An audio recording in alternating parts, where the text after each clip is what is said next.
I myself, as a millennial, feel this like sense of loneliness because either I don't have the funds or I don't have the time to go hang out with my friends. I'm always hustling or always trying to figure out like, and I just feel alone. I don't carve out time to hang out with my friends, and I think that's like a generational thing. I find it interesting that this millennial thing about more loneliness, experiencing loneliness and not having as much intimacy and not having as much like connection. I think what's happening is the shift. It's the social media apps.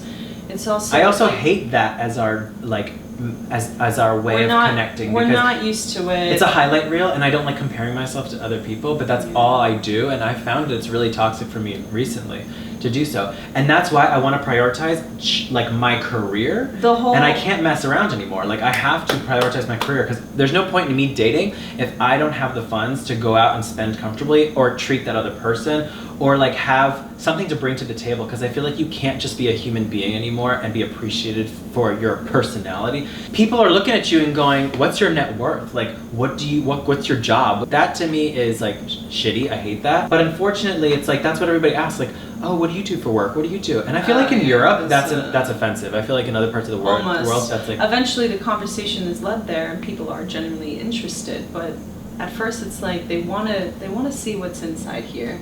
Right. They want to know what's in here. In Poland, where I'm from, I'm first generation Polish American.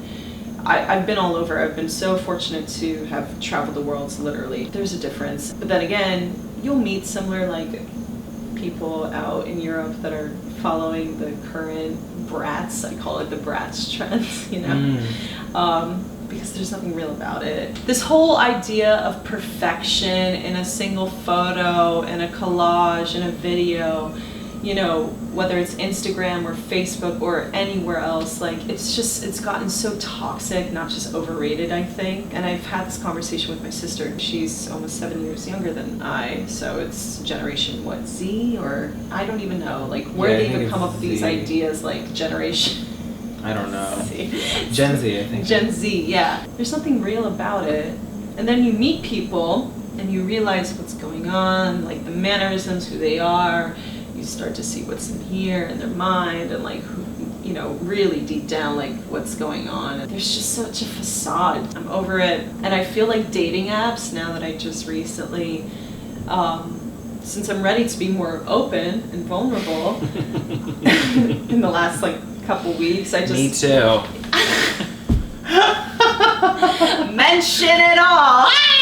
I'm vulnerable! I feel like I've been lucky to talk to some people, but it's such bullshit conversation. I'm not even talking about Tinder, I'm talking about Bumble, I'm talking about Hinge, I'm talking about all these other apps where like guys want to have some sort of connection. It's like Instagram. View, like, heart, that's it. Nope, don't like you, X, decline. Like it's a game. You were mentioning like what the you have, you know, this amount of people, you know, and you were comparing us. There's no conversation. I have a profile with these visual images or videos, you know, for them to take a look at, and they like it, swipe right, heart, whatever. They'll say something like, you know, like a tease or bullshit.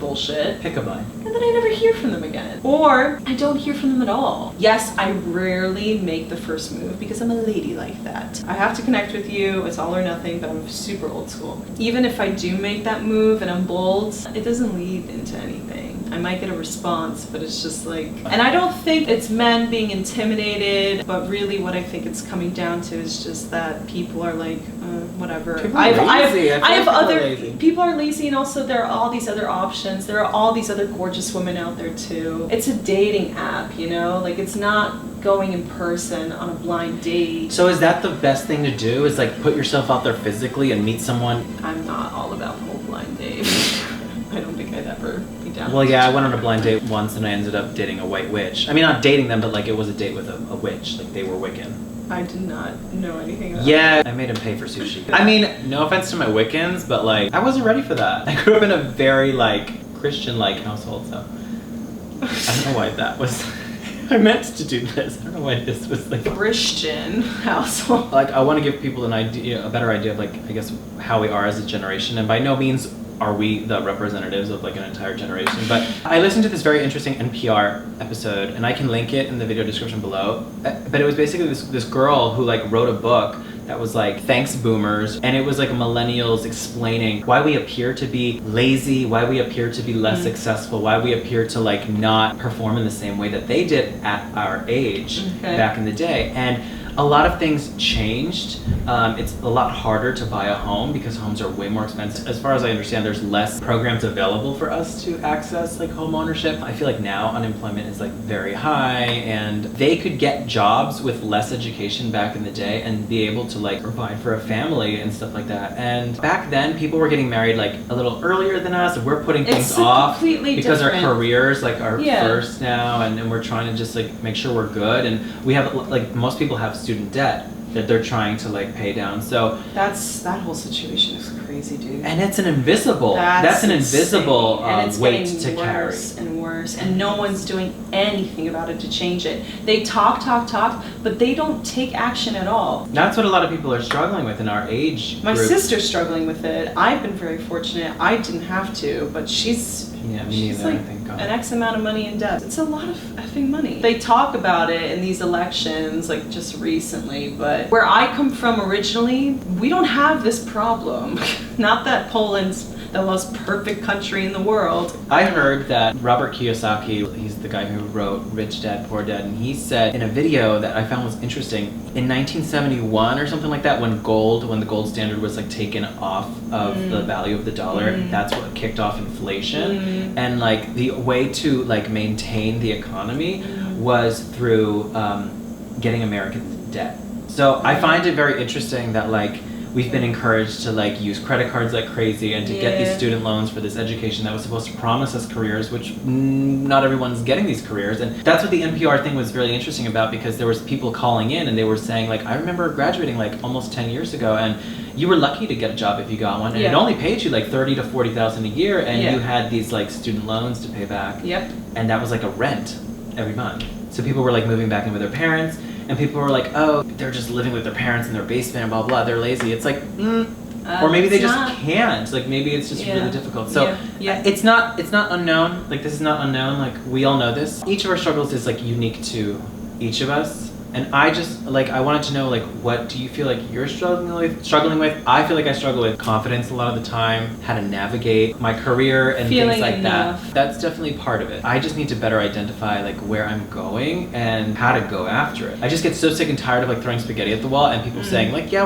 we'll keep you in mind, or like, you know, we'll reach out when something happens. Having something stick for you. That's why I kind of want to get like a full-time job at this point, because as a freelancer, as somebody who's always trying to hustle to like do creative work, it's getting to a point, especially with everything that's going on now, that it's just exhausting. And I feel like I never have a chance to just really relax and have like, okay, tonight I'm going to relax, or this weekend I'm going to relax, I'm going to do a staycation, or I'm going to plan for a vacation. And I don't go anywhere. Like I don't enjoy myself, and I feel like I haven't been enjoying my life for a very long time. And I go, is this it? I'm living with my parents right now, and I hate to admit that on camera, but like that's the truth. That's just because of COVID though. You had a sick ass apartment before. It wasn't sick ass, but like it was an apartment. Like it was on my own, and you did what you thought was best in terms of staying safe and healthy. Yes, but I just wish that I, you know, could have somewhere that I report to, and I am fulfilled by the work, and I'm able to save, but I'm also able to treat myself to more things. It's crazy. I finally bought a cleanser for my skin to treat myself, and I bought new clothes, which I haven't done in years because I've been living so frugal, and I've been selling myself on eBay, and finally, with the money I've made a little bit, I've invested in new clothes. It's funny because this whole like living on your own, finding your own place, not that there's anything wrong with it, but this idea in the United States, and I can say this because I'm first generation American, okay? And it's not just in Poland, it's pretty much everywhere else in the world.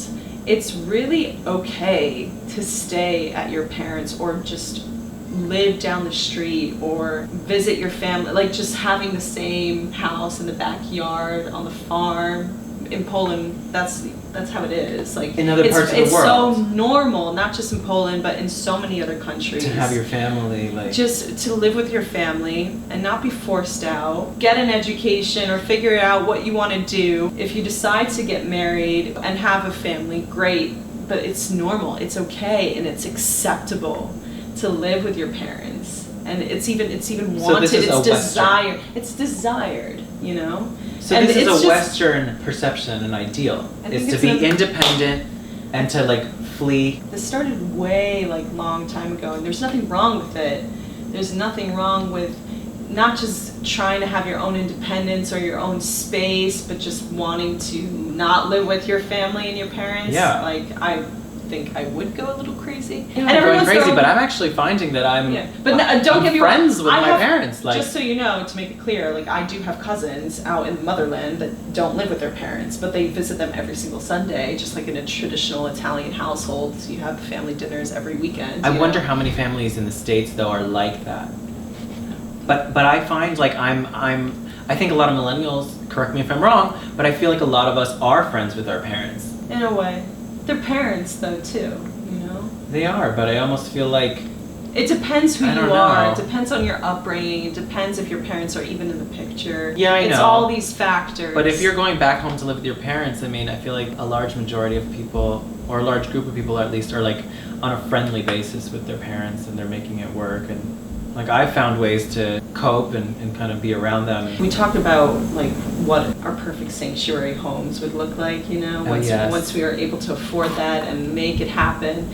And that doesn't really include my parents, but I would love, I'm such a homebody. I need to travel the world. There's still so many places I want to see and visit, and I do want to be even more successful than I ever have been and do it all, you know. But I do want to get married, and I do want to have the kids. I want the whole soccer team, you know, as eccentric as I am, and, you know, liberal and artistic and crazy. I do want to live down the street from my sister. Like I want the ranch, you know, by a lake, but I need to be close by Sissy Pants at least, you know, and I'd love to be close with my parents, but not in the same vicinity, you know, like everyone's different in that sense for sure. It's funny, I went to school in Italy, as you know, as well. Like that's a place where it's acceptable. It's okay. I mean, not every Italian boy or girl lives at home with their parents, right. And they're actually extremely hardworking people. They're not lazy. They just know how to enjoy life.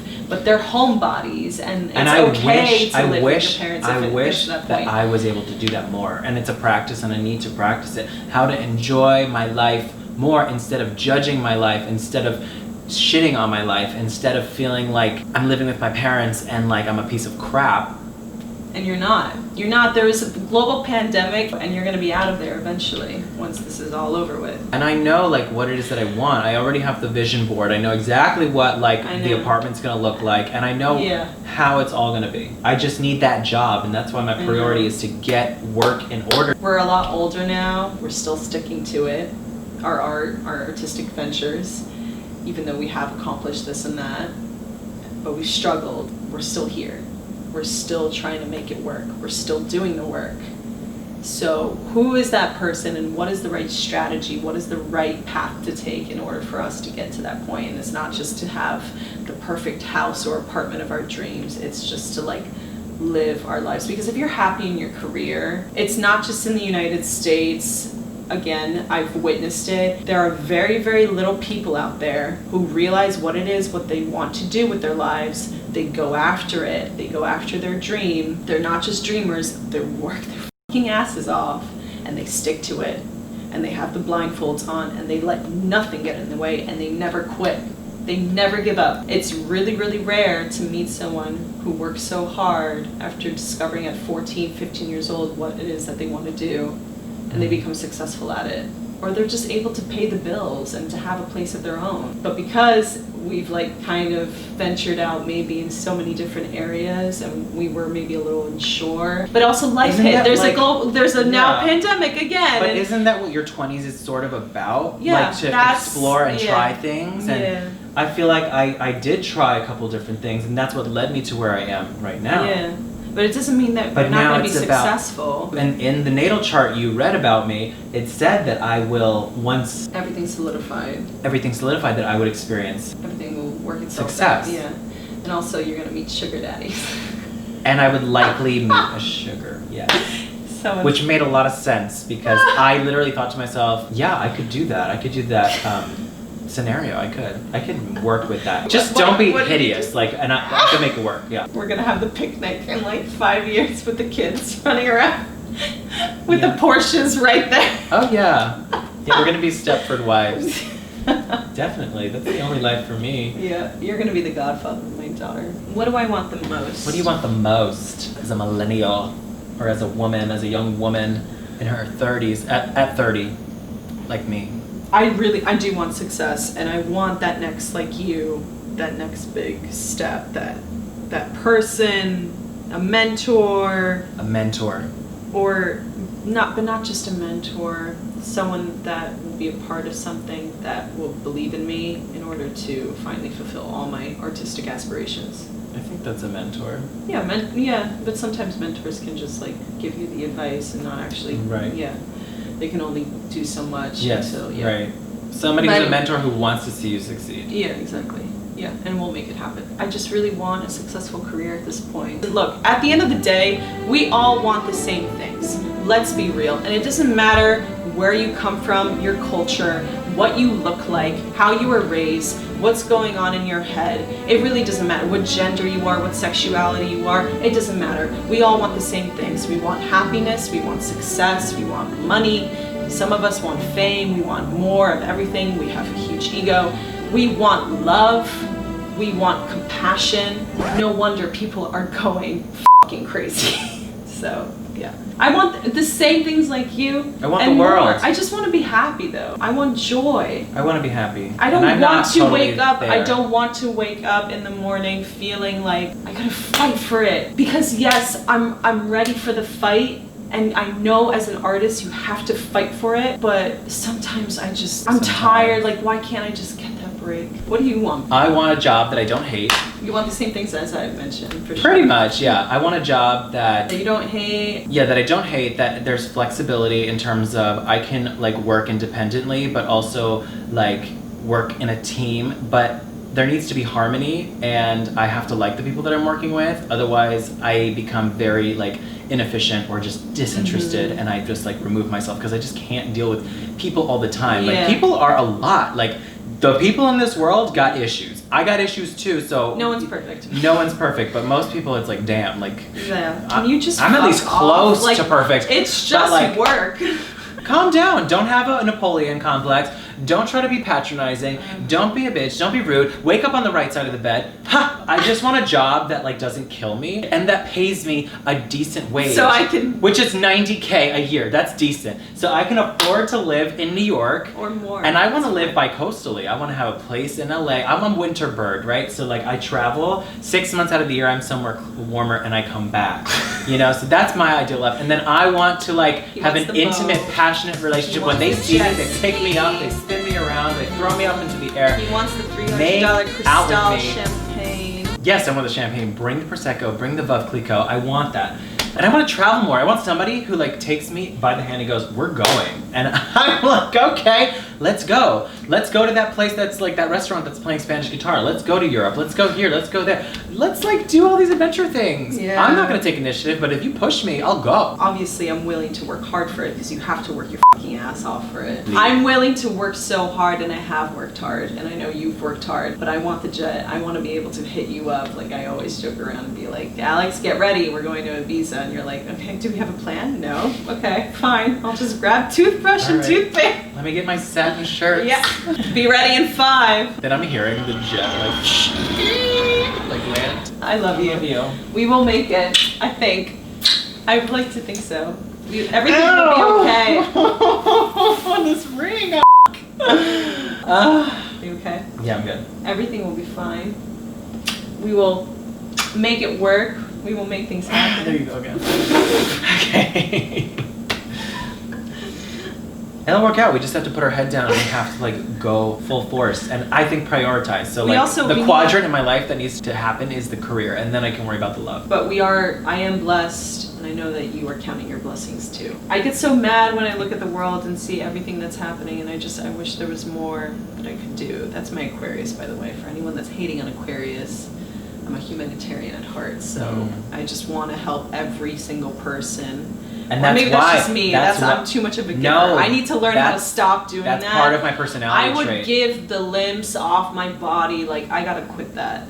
But that's why I'm so attracted to you, because I'm also very humanitarian You're focused. so giving. So that's why, like, you are so giving. I just love your energy. I love you. I love you. Thank It's been great to have this conversation. I hope that do more. like, yeah, I would love to have you on again for sure. On the Alex Show.